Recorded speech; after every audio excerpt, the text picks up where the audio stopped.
You're here with us at 5:30 on 10 Tampa Bay. I'm Josh Sidorowicz. And I'm Emerald Morrow, in for Courtney Robinson. First, 10 Investigates is looking into how the state is protecting our children after a major court ruling yesterday.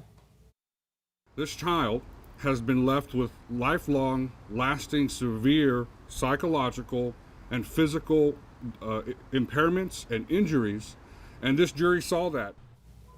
It's been more than 24 hours since 10 Investigates reached out to the agency in charge of the state's child welfare system, asking them for a response to that $28 million verdict against them.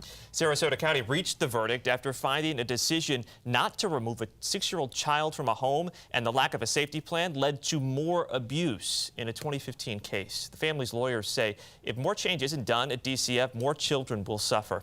10 Investigates Jennifer Titus is here now with what needs to be done.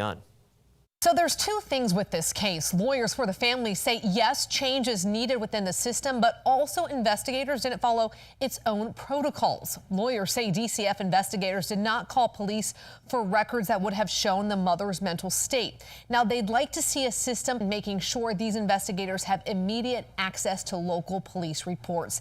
Now, I spoke with a few lawmakers today over the phone who agree that more change is needed in the child welfare system so children do not continue to slip through the cracks.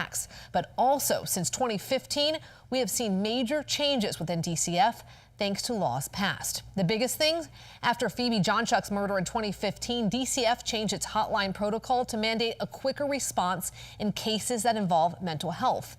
And most recently, Jordan's Law was passed after the death of Jordan Belliveau. The 2-year-old police say was murdered by his mom. The law requires more training, streamlined communication between law enforcement and the Department of Children and Families, and to strengthen requirements with regard to reporting abuse and create a pathway for more effective case management services. All we can do is continue to strive for perfection and hope to achieve excellence. The system needs continual review, evaluation that would lead towards recommendation of solutions.